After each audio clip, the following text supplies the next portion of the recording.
ರಾತ್ರಿ ಊಟ ಮಾಡಿ ಮಲಗುವ ಸಮಯದಲ್ಲಿ ಇಂತಹ ಹಣ್ಣುಗಳನ್ನು ತಿನ್ನಬಾರದು. ರಾತ್ರಿ ಸೇವಿಸಬಾರದ ಹಣ್ಣುಗಳು. ರಾತ್ರಿ ಊಟವಾದ ಮೇಲೆ ಹಣ್ಣುಗಳನ್ನು ತಿಂದು ಮಲಗುವುದು ಹಿಂದಿನಿಂದಲೂ ನಡೆದುಕೊಂಡು ಬಂದ ವಾಡಿಕೆ.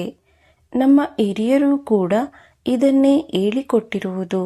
ಆದರೆ ಆರೋಗ್ಯ ತಜ್ಞರು ಹೇಳುವ ಪ್ರಕಾರ ಕೆಲವೊಂದು ಬಗೆಯ ಹಣ್ಣುಗಳನ್ನು ರಾತ್ರಿ ಮಲಗುವ ಮುನ್ನ ಸೇವನೆ ಮಾಡಬಾರದು ಎಂದು ಸಲಹೆ ನೀಡುತ್ತಾರೆ. ಹಾಗಾದರೆ ಯಾವೆಲ್ಲ ಹಣ್ಣುಗಳನ್ನು ರಾತ್ರಿ ಸೇವನೆ ಮಾಡಬಾರದು ಎನ್ನುವ ಮಾಹಿತಿಯನ್ನು ನೋಡುತ್ತಾ ಹೋಗೋಣ. ದ್ರಾಕ್ಷಿ ಹಣ್ಣು. ಹುಳಿ ಸಿಹಿ ರುಚಿಯ ದ್ರಾಕ್ಷಿ ಹಣ್ಣನ್ನು ಮಲಗುವ ಮುನ್ನ ತಿನ್ನಬಾರದು. ಏಕೆಂದರೆ ಈ ಹಣ್ಣಿನಲ್ಲಿ ಕಂಡುಬರುವ ಆಮ್ಲೀಯ ಗುಣವು ಆಸಿಡಿಟಿ, ಎದೆಯುರಿಯಂತಹ ಸಮಸ್ಯೆಗೆ ಕಾರಣವಾಗಬಹುದು. ನೀರಿನಾಂಶ ಹೆಚ್ಚಿರುವ ಹಣ್ಣುಗಳು. ನೀರಿನಾಂಶ ಹೆಚ್ಚಿರುವ ಹಣ್ಣುಗಳಾದ ಕಲ್ಲಂಗಡಿ, ಸ್ಟ್ರಾಬೆರಿ, ಮೂಸಂಬಿ ಮುಂತಾದ ಹಣ್ಣುಗಳನ್ನು ಮಲಗುವ ಮುನ್ನ ತಿನ್ನಬಾರದು.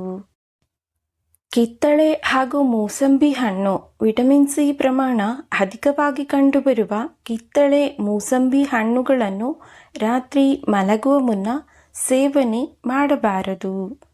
ಸಪೋಟ ಹಣ್ಣು ತಿನ್ನಬಾರದು.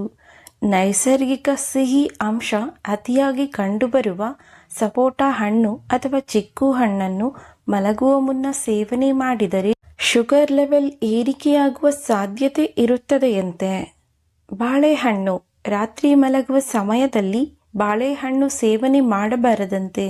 ಯಾಕಂದರೆ ಈ ಹಣ್ಣಿನಲ್ಲಿ ಕಂಡುಬರುವ ಪೊಟ್ಯಾಷಿಯಂ ಹಾಗೂ ನಾರಿನಂಶವು ಜೀರ್ಣಕ್ರಿಯೆ ಪ್ರಕ್ರಿಯೆಗೆ ಅಡ್ಡಿಪಡಿಸುವ ಸಾಧ್ಯತೆ ಇರುತ್ತದೆ. ಸೇಬು ಹಣ್ಣು. ಸೇಬು ಹಣ್ಣಿನಲ್ಲಿ ಕಂಡುಬರುವ ಅಧಿಕ ಪ್ರಮಾಣದ ನಾರಿನಂಶವು ಜೀರ್ಣಾಂಗ ವ್ಯವಸ್ಥೆಯಲ್ಲಿ ಸಮಸ್ಯೆ ಉಂಟು ಮಾಡುವ ಸಾಧ್ಯತೆ ಹೆಚ್ಚಿರುತ್ತದೆ.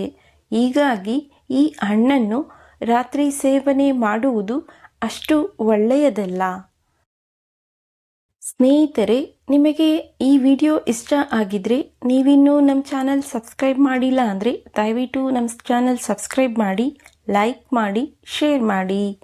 ಮತ್ತೊಂದು ವಿಷಯದೊಂದಿಗೆ ಭೇಟಿಯಾಗೋಣ.